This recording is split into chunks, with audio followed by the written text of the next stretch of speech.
স্বাস্থ্যসেবায় বৈষম্য দূর করবে সরকার, বললেন প্রধানমন্ত্রী। হামের টিকা না দেয়ায় গেল দুই সরকারের বিরুদ্ধে ক্ষমাহীন অপরাধের অভিযোগ। রাজশাহী ময়মনসিংহে আরও ৬০ শিশু হামে আক্রান্ত, পরিস্থিতি উন্নতির দিকে বলছেন চিকিৎসকরা। স্বাস্থ্যখাত ভেঙে পড়েছে, দাবি জামায়াত আমিরের। ফুয়েল পাসের পরও তেল সংগ্রহে ভোগান্তি, জ্বালানি সংকটে বাইকারদের নাভিশ্বাস। এখনও সরবরাহ পর্যাপ্ত নয়, বলছেন পাম্প মালিকরা। এবং সোমবার ফের বৈঠকে বসতে যাচ্ছে যুক্তরাষ্ট্র ইরান। চুক্তি না হলে পুনরায় হামলার হুঁশিয়ারি ট্রাম্পের। অবরোধ অব্যাহত রাখলে হরমুজ বন্ধ করবে তেহরান।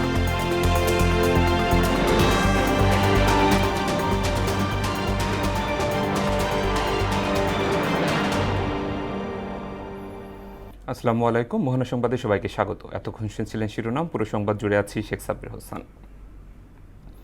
স্বাস্থ্যসেবায় বৈষম্য দূর করতে সরকার কাজ করছে বলে জানিয়েছে প্রধানমন্ত্রী তারেক রহমান। রাজধানীর ওসমানী স্মৃতি মিলনায়তনে উপজেলা স্বাস্থ্য পরিকল্পনা কর্মকর্তাদের সম্মেলনে একথা বলেন তিনি। হামের টিকা না দিয়ে বিগত দুই সরকার সীমাহীন অপরাধ করেছে বলেও অভিযোগ করেন সরকার প্রধান। স্বাস্থ্য খাতে আগামী বাজেটে জিডিপি ৫% বরাদ্দ রাখার কথাও জানান তিনি। চিকিৎসা ব্যবস্থায় বর্তমান সরকারের নীতি হচ্ছে prevention is better then cure. প্রতিকারের চেয়ে প্রতিরোধী উত্তম। নিশ্চয়ই আপনাদের অভিজ্ঞতার আলোকেও এ কথাটি আপনারা বলবেন। আমরা যদি রোগের শুরুতেই রোগ প্রতিরোধের ব্যবস্থা নিতে পারি, তাহলে রোগের বিস্তার মোকাবেলা অনেক বেটার ভাবে সম্ভব। বর্তমান সরকার সারা দেশে জরুরি ভিত্তিতে হামের টিকা দিয়ে তড়িৎ ব্যবস্থা নেওয়ায় আল্লাহর রহমতে পরিস্থিতি অবনতি কিছুটা রোধ করা সম্ভব হয়েছে এবং আমরা দৃঢ়ভাবে বিশ্বাস করি আপনাদের ঐকান্তিক প্রচেষ্টার ফলে এটিকে আমরা রোধ করে নিয়ে আসতে সক্ষম হব ইনশাআল্লাহ। সরকারের দায়িত্ব গ্রহণের ২ মাস পূর্তি উপলক্ষে আজ সংবাদ সম্মেলনের আয়োজন করা হয়েছে। শনিবার প্রধানমন্ত্রী তেজগাঁও কার্যালয়ের করবি হলে বিকেল ৩:৩০টায় সংবাদ সম্মেলন অনুষ্ঠিত হবে। সরকারের গেল ২ মাসের কার্যক্রম, অগ্রগতি ও ভবিষ্যৎ পরিকল্পনা তুলে ধরা হতে পারে। পাশাপাশি সমসাময়িক বিভিন্ন ইস্যু নিয়েও বক্তব্য দেওয়া হতে পারে।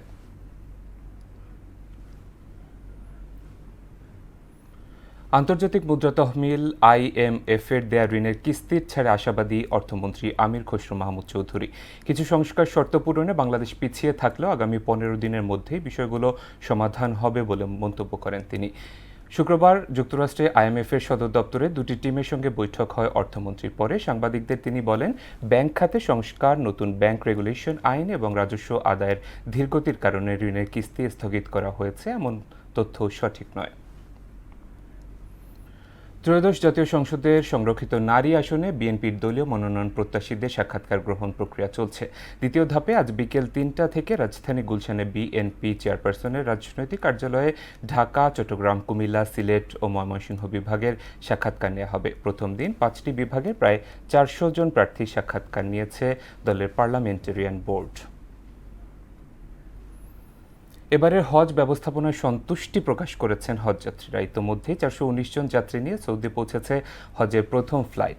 ঢাকা হজ অফিসের পরিচালক লোকমান হোসেন জানান, প্রথম দিনের ১৪টি হজ ফ্লাইটে ৫,৭৫৭ জন যাত্রী ঢাকা ত্যাগ করবেন। এবার আগেভাগেই ভিসা হওয়ায় প্রতারক এজেন্সিগুলো সুবিধা করতে পারেনি। এখন পর্যন্ত হজযাত্রা নিয়ে কোনো অভিযোগ পাওয়া যায়নি। সকলের কাছে দোয়া এবং প্রতিটি হাজী সাহেব ইতিমধ্যে হাজী ক্যাম্পে উপস্থিত হয়েছেন। সবাই এখন সুস্থ আছেন এবং নিরাপদে আছেন। তো আমরা দেশবাসীর কাছে দোয়া চাই এবং আমাদের জন্য দোয়া করবেন। সবাই সন্তুষ্ট প্রকাশ করেছেন যে আলহামদুলিল্লাহ ৭৮,০০০-এর মধ্যে আমরা প্রথম ফ্লাইটে যাচ্ছি। ময়মনসিংহ মেডিকেল কলেজ হাসপাতালে গত ২৪ ঘণ্টায় হামে আক্রান্ত হয়ে নতুন ভর্তি হয়েছে ৩৬ জন। ১৭ মার্চ থেকে আজ সকাল পর্যন্ত হামে আক্রান্ত হয়ে হাসপাতালে ভর্তি হয়েছে ৫৭৭ জন। ময়মনসিংহ মেডিকেল কলেজ হাসপাতালে হাম ও হামের উপসর্গ নিয়ে মৃত্যু হয়েছে ১৩ জন শিশুর। এদিকে রাজশাহী মেডিকেল কলেজ হাসপাতালে হামের উপসর্গ নিয়ে নতুন ভর্তি হয়েছে ২৪ জন শিশু। এখন পর্যন্ত হাসপাতালে হাম ও হামের উপসর্গ নিয়ে চিকিৎসাধীন রয়েছে ১৪৯ জন শিশু। নতুন ও পুরনো সব মিলিয়ে বর্তমান হাসপাতালে শিশু ভর্তির সংখ্যা হচ্ছে ৬৫১ জন। দর্শক, এ বিষয়ে আরও জানাতে ময়মনসিংহ থেকে যুক্ত হচ্ছেন আমাদের সহকর্মী রুবায়েত বাপ্পি। বাপ্পি, ময়মনসিংহ মেডিকেলে হাম পরিস্থিতি কেমন দেখছেন জানাবেন আমাদের।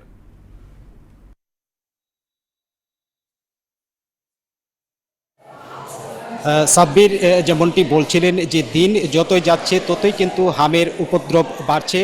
তো আমরা দেখছি যে প্রতিদিনই ময়মনসিংহে কিন্তু 20 থেকে 30 জন হামের আক্রান্ত শিশু কিন্তু হাসপাতালে ভর্তি হচ্ছেন। তো আমরা যে সর্বশেষ যে আপডেটটি পেয়েছি যে গত 24 ঘন্টায় কিন্তু ময়মনসিংহ মেডিকেল কলেজ হাসপাতালে হামে আক্রান্ত হয়ে 36 জন শিশু ভর্তি হয়েছেন।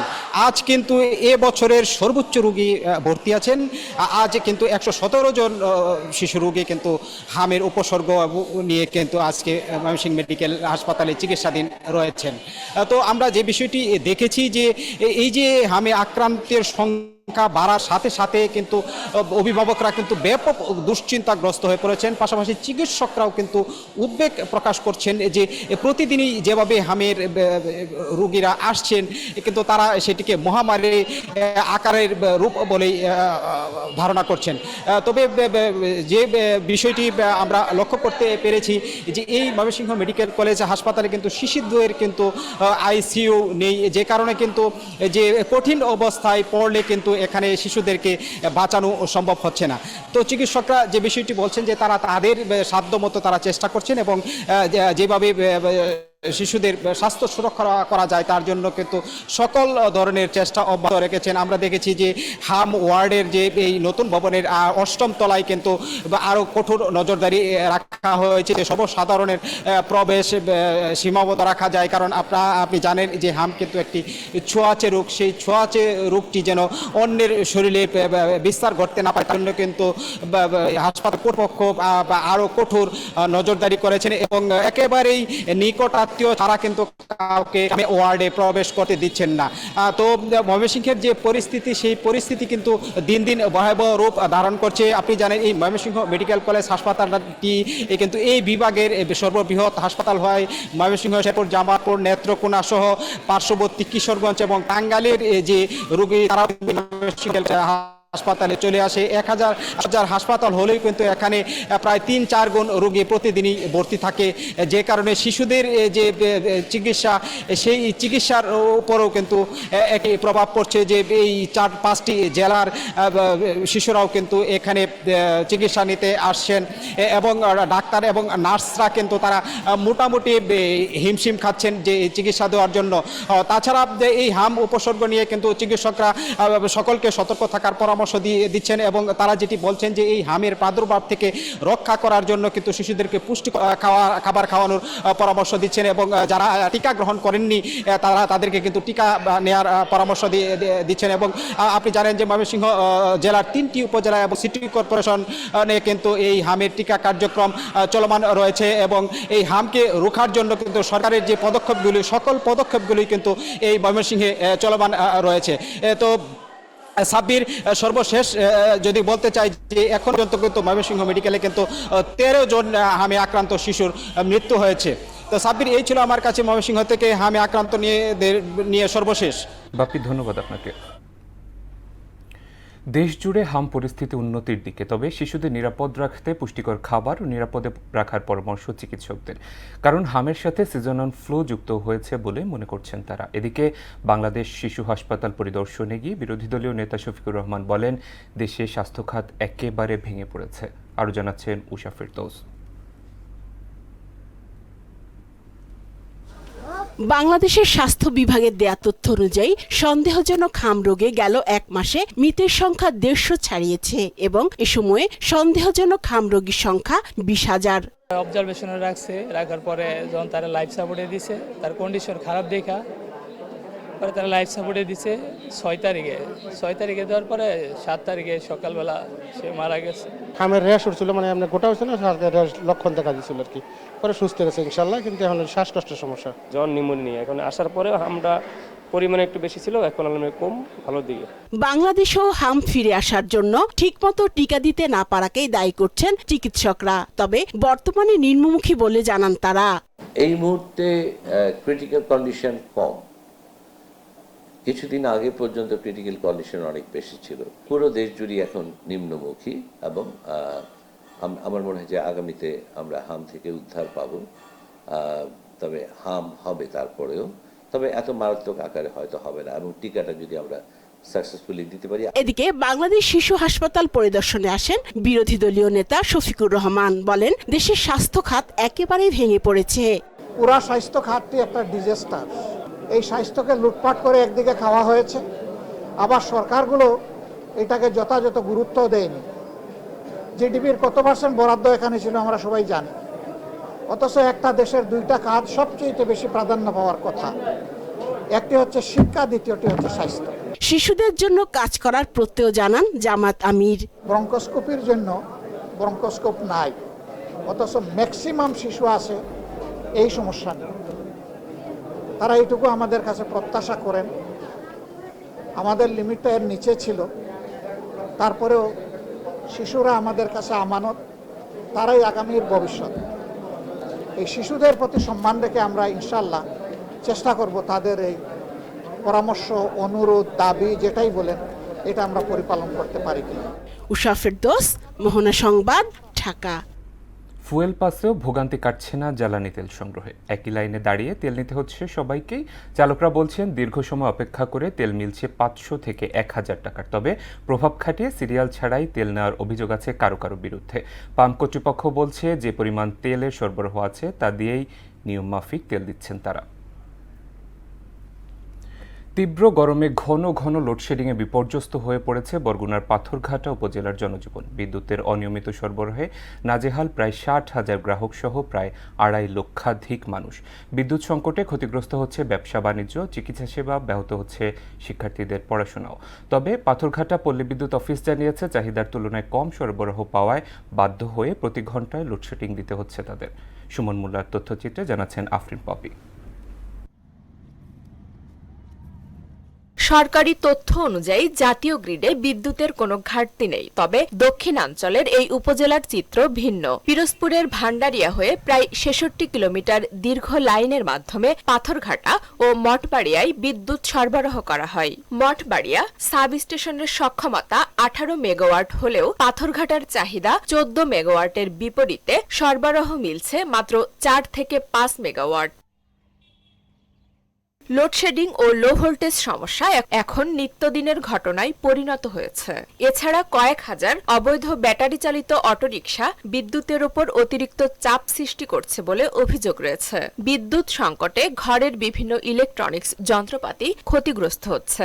একই সঙ্গে শিল্প ও বাণিজ্যিক কার্যক্রমেও পড়েছে মারাত্মক প্রভাব। ব্যাপকভাবে লোডশেডিং শুরু হয়েছে। এই স্কুল কলেজের ছাত্রছাত্রীরা ঠিকমতো লেখাপড়া করতে পারছে না। প্রতি ঘন্টায় যদি 30 মিনিট আধা ঘন্টা এই থাকে লোডশেডিং, তাহলে বাজারটা কিভাবে চলে? পাথরঘাটায় অবস্থিত দেশের অন্যতম বৃহৎ মৎস্য অবতরণ কেন্দ্র বিএফডিসিতেও এর নেতিবাচক প্রভাব পড়েছে। প্রতিদিন কোটি টাকার মাছ লেনদেন হলেও বিদ্যুতের অভাবে 28টি বরফ কল স্বাভাবিক উৎপাদন করতে পারছে না। ফলে সংরক্ষণের অভাবে বিপুল পরিমাণ মাছ নষ্ট হয়ে যাচ্ছে, যা জেলেদের জন্য বড় ধরনের আর্থিক ক্ষতির কারণ হয়ে দাঁড়িয়েছে। অন্যদিকে বিদ্যুৎ বিভ্রাটে হাসপাতালগুলোতেও তৈরি হয়েছে চরম ভোগান্তি। তীব্র গরমে রোগীরা ঘন্টার পর ঘন্টা বিদ্যুৎবিহীন অবস্থায় কষ্ট পাচ্ছেন। ঘন ঘন লোডশেডিং, যারা ছোট শিশু তারা তো প্রত্যেক ঘরে ঘরে শিশুরা অসুস্থ হয়ে যাচ্ছে। জীবনযাত্রা স্বাভাবিকভাবে চালাইতে পারি, অন্তত এতটুকু বিদ্যুৎ জানি আমরা পাই। আমি সরকারের কাছে আবেদন করব যে খুব দ্রুত এই বিষয়টা সমাধান হোক। চাহিদার তুলনায় বিদ্যুৎ সরবরাহ কম দেওয়া হচ্ছে বলে অভিযোগ করেন এ কর্মকর্তা। গ্রিড থেকে আমাদের যেটা বরাদ্দ দেয় সেই অনুযায়ী আমাদেরকে লোড কন্ট্রোল করতে হয়। এখন সেই অনুযায়ী আমরা এখনও আপনার দেখাইছি যে 12টার সময় আমাদের চাহিদা ছিল 8 মেগাওয়াট, আমরা সাপ্লাই দিতে পারতেছি 3 মেগাওয়াট, 5 মেগাওয়াট আমার লোডশেড। স্থানীয়দের অভিযোগ 24 ঘন্টার মধ্যে ঠিকমতো 5 ঘন্টাও বিদ্যুৎ পাওয়া যাচ্ছে না। দ্রুত এ সমস্যার স্থায়ী সমাধান না হলে জনজীবন আরও দুর্বিষহ হয়ে উঠবে বলে শঙ্কা প্রকাশ করছেন তারা। আফরিন পপি, মোহনা সংবাদ। রাজধানী তেজগাঁও বিভাগে গেল 24 ঘন্টায় পরিচালিত বিশেষ অভিযানে বিভিন্ন অপরাধে জড়িত মোট 69 জনকে গ্রেপ্তার করেছে ঢাকা মেট্রোপলিটন পুলিশ ডিএমপি। শুক্রবার দিনভর তেজগাঁও বিভাগের বিভিন্ন অপরাধপ্রবণ এলাকায় অভিযান চালিয়ে তাদের গ্রেপ্তার করা হয়। বিষয়টি রাতে গণমাধ্যমকে নিশ্চিত করেন ডিএমপির মিডিয়া শাখার উপ police commissioner NM Nasir Uddin. এবারে আন্তর্জাতিক প্রসঙ্গ। দ্বিতীয় দফায় আলোচনায় বসতে যাচ্ছে যুক্তরাষ্ট্র ও ইরান। সোমবার ইসলামাবাদে এই বৈঠক হতে পারে বলে জানিয়েছেন ইরানি সরকারি কর্মকর্তা।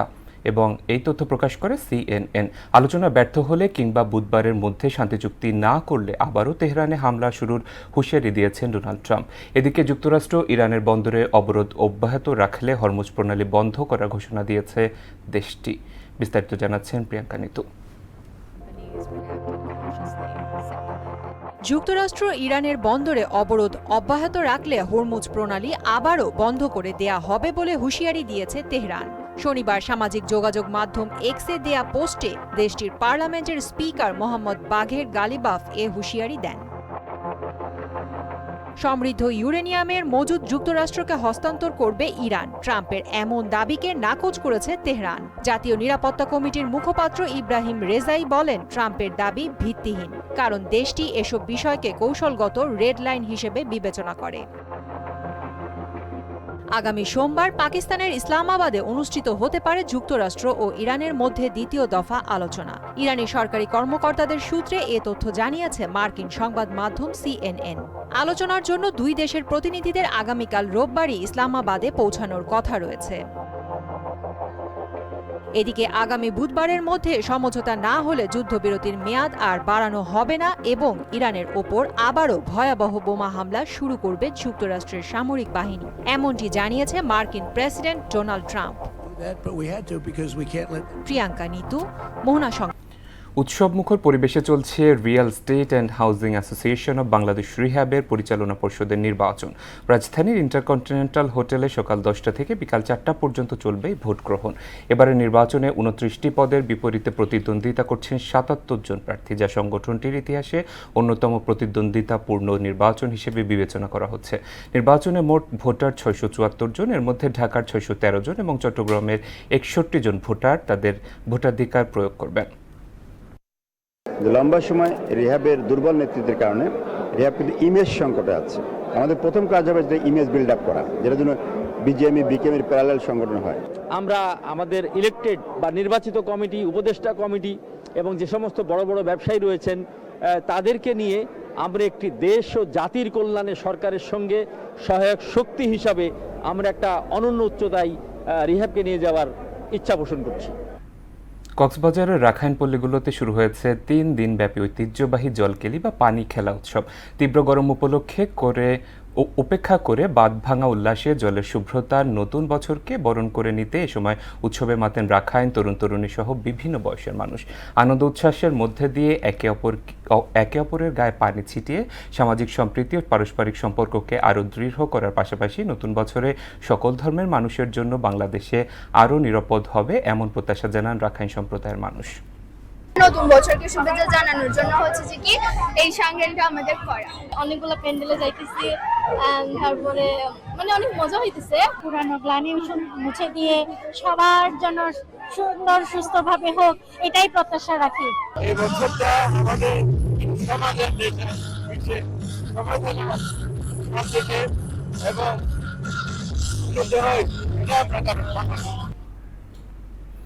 মেহেরপুরে শিশু ধর্ষণ অপরাধ ট্রাইব্যুনাল স্থাপন হলেও জনবল ও এজলাস সংকটের ব্যাহত হচ্ছে বিচার কাজ।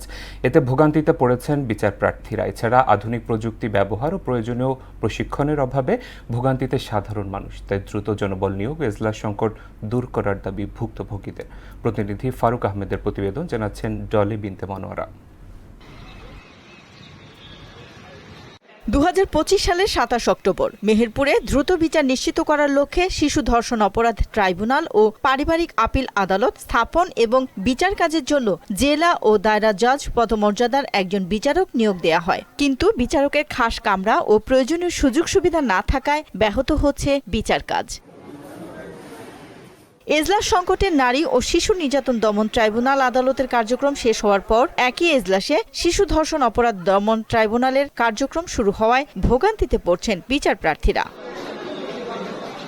শুধু তাই নয়, আধুনিক প্রযুক্তি ব্যবহারে দক্ষ জনবল ও প্রয়োজনীয় প্রশিক্ষণের অভাবও বিচার প্রার্থীদের ভোগান্তি বাড়াচ্ছে। শিশু ধর্ষণ ট্রাইব্যুনাল প্রতিষ্ঠিত হয়েছে এবং তার বিচারকও নিয়োগ দেওয়া হয়েছে, কোনো জনবল নিয়োগ দেওয়া হয়নি। লোকজন না থাকার কারণে আমরা নকল পাইতে হয়রানির শিকার হচ্ছি।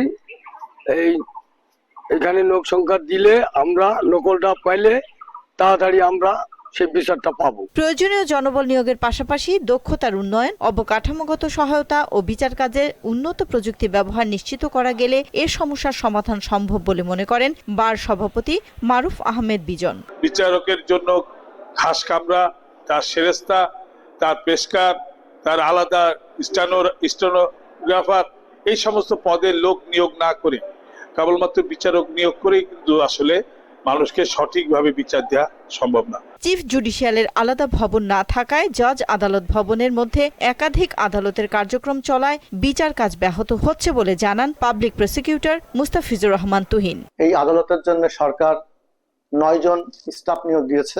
বিচারকের জন্য এজলাস, খাস কামরা সিলেকশন হয়েছে এবং বিচারকের অন্যান্য সুযোগ সুবিধাদি অলরেডি বরাদ্দ হয়েছে, যেগুলো বাস্তবায়নের প্রক্রিয়াধীন। দ্রুত জনবল নিয়োগ ও এজলাস সংকট দূর হবে এমনটাই আশা ভুক্তভোগীদের। ডলি বিনতে মনোয়ারা, মোহনা সংবাদ। ঝালকাঠির রাজাপুরে হস্তান্তরের আগেই হেলে পড়েছে অর্ধ কোটি টাকার ব্রিজ। বিভিন্ন স্থানে দেখা দিয়েছে ফাটল। জনসাধারণের চলাচল মারাত্মক ঝুঁকির মুখে পড়েছে। যে কোনো সময় বড় ধরনের দুর্ঘটনার আশঙ্কা রয়েছে। গেল বছর ডিসেম্বরে নির্মাণ কাজ শুরুর পর এক পর্যায়ে ব্রিজটি ভেঙে পড়ে। দ্বিতীয় দফায় ব্রিজের কাজ সম্পন্ন হলে তা হেলে পড়ে এবার। রুহুল আমিন রুবেলের প্রতিবেদন, জানাচ্ছেন তাহসিন তারিন। হেলে পড়েছে ঝালকাঠির রাজাপুরের সাঙ্গুর গোপালকুল সংযোগ সড়কের 42 লাখ টাকা ব্যয়ে নির্মিত ব্রিজটি। বিভিন্ন স্থানে দেখা দিয়েছে ফাটল। এর আগে নির্মাণ কাজ চলাকালীন ধসে পড়ে ব্রিজটির একাংশ। নতুন করে নির্মাণের প্রতিশ্রুতি দেয় ঠিকাদার এবং এলজিডি কর্তৃপক্ষ। তবে কাজ শেষ হওয়ার মাত্র 15 দিন না যেতেই আবারও একাংশ ধসে পুরো কাঠামো একদিকে হেলে পড়েছে। স্থানীয়রা জানায়, নিম্নমানের নির্মাণ সামগ্রী ব্যবহার এবং তদারকির অবহেলায় ঢালাইয়ের সময় ব্রিজের একাংশ ধসে যায়। এতে জনসাধারণের চলাচল মারাত্মক ঝুঁকির মুখে পড়েছে। যে কোনো সময় বড় ধরনের দুর্ঘটনার আশঙ্কায় তারা। ব্রিজটা 15 দিন হয়েছে, উদ্বোধন হয় না, এর ভিতর ভাঙ্গি গেছে, ডাব্বি গেছে, কোনো সময় ভাঙ্গি হচ্ছে। আমরা কোনো রকম কবজি যাইবেন এখান থেকে। আসলে তো তেমন কিছু লোড চলে না এখানে, স্বাভাবিক রিক্সা, অটো রিক্সা। এই ব্রিজটা কি দিয়ে করছে না করছে তো আমরা জানি না, হেরাই পড়ে কন্ট্রাক্টররা বলবে।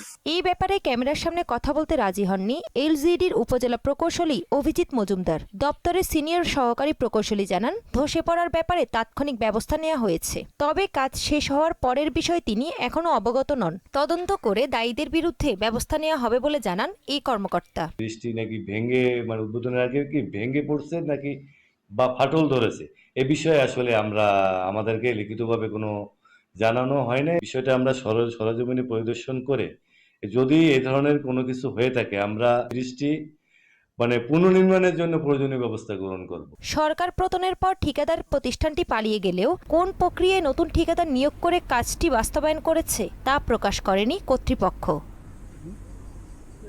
তাহসিন তারিন, মোহনা সংবাদ। দিনাজপুরের ঘোড়াঘাটে আমের বাগান ছেয়ে গেছে কচি গুটিতে। ফলে চলতি মৌসুমে বাম্পার ফলনের সম্ভাবনা দেখা দিয়েছে। সেই লক্ষ্যে দিনরাত গাছের পরিচর্যায় ব্যস্ত সময় পার করছেন আম চাষিরা। তাদের আশা, মৌসুমের বাকি সময় আবহাওয়া ঠিক থাকলে অর্থনৈতিকভাবে বেশ লাভবান হবেন। মাঠ পর্যায়ে কৃষকদের নিয়মিত পরামর্শ, কারিগরি সহায়তা প্রদান করছে কৃষি বিভাগ। শামসুল ইসলাম সামুর প্রতিবেদন, জানাচ্ছেন মিশাল বিনতে আনোয়ার। উত্তরের শান্ত জনপদ দিনাজপুরের ঘোড়াঘাটে আম বাগানে সবুজ পাতার ফাঁকে উকি দিচ্ছে আমের কচি গুটি।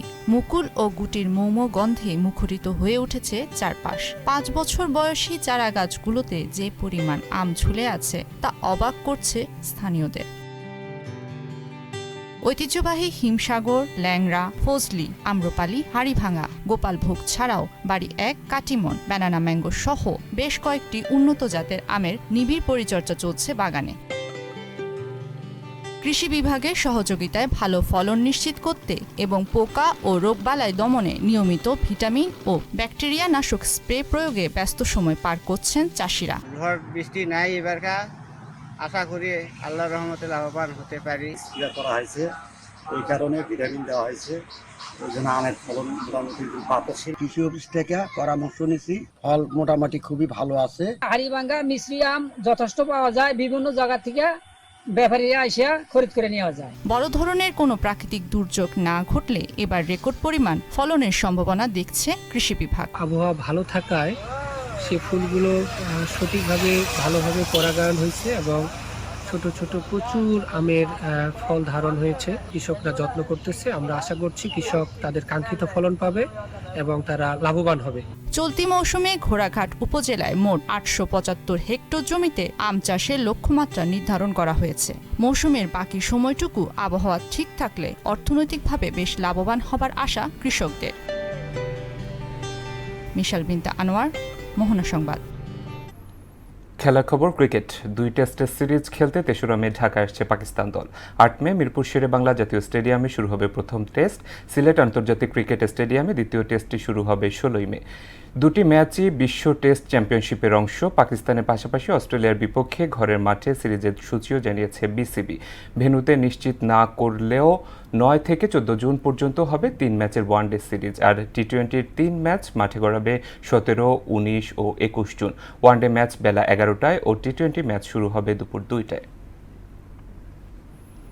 সব অপেক্ষার অবসান ঘটিয়ে মাঠে গড়াতে যাচ্ছে ঢাকা প্রিমিয়ার লিগ ডিপিএল। আগামী 4 মে শুরু হবে দেশের ঘরোয়া ক্রিকেটের সবচেয়ে মর্যাদাপূর্ণ লিস্ট এ টুর্নামেন্টের এবারের আসর। আগের মতোই ডিপিএলে অংশ নেবে 12টি দল। বিষয়টি নিশ্চিত করেছে বিসিবির অ্যাডহক কমিটির সদস্য ও গ্রাউন্ডস কমিটির চেয়ারম্যান রফিকুল ইসলাম বাবু। গেল সপ্তাহে ক্লাবগুলোর সঙ্গে মিটিং শেষে 18-19 এপ্রিল ডিপিএলের 2025-26 মৌসুমের দলবদলের কথা জানিয়েছে বিসিবি। সেই দলবদলের পরপরই লিগ নিয়ে শুরু হবে ক্লাবগুলোর ব্যস্ততা। শেষ করব মোহনা সংবাদ, যাবার আগে শিরোনামগুলো আরও একবার।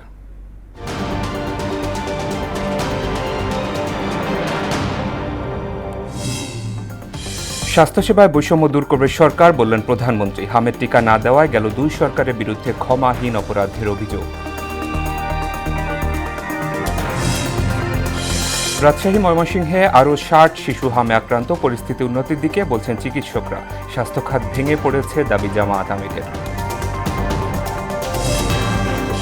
ফুয়েল পাসের পরও তেল সংগ্রহে ভোগান্তি। জ্বালানি সংকটে বাইকারদের নাভিশ্বাস। এখনও সরবরাহ পর্যাপ্ত নয়, বলছেন পাম্প মালিকরা। এবং সোমবার ফের বৈঠকে বসতে যাচ্ছে যুক্তরাষ্ট্র। ইরান চুক্তি না হলে পুনরায় হামলার হুঁশিয়ারি ট্রাম্পের। অবরোধ অব্যাহত রাখলে হরমুজ বন্ধ করবে তেহরান। এই ছিল মোহনা সংবাদে। পরবর্তী সংবাদ দেখবেন বিকেল 5:30। এর আগে বিকেল 3টায় দেখবেন সংবাদ এক নজরে। মোহনার সবশেষ খবর জানতে ভিজিট করুন www.mohana.tv। সংবাদ দেখতে পারেন ফেসবুক এবং ইউটিউবে। এতক্ষণ সঙ্গে থাকার জন্য ধন্যবাদ।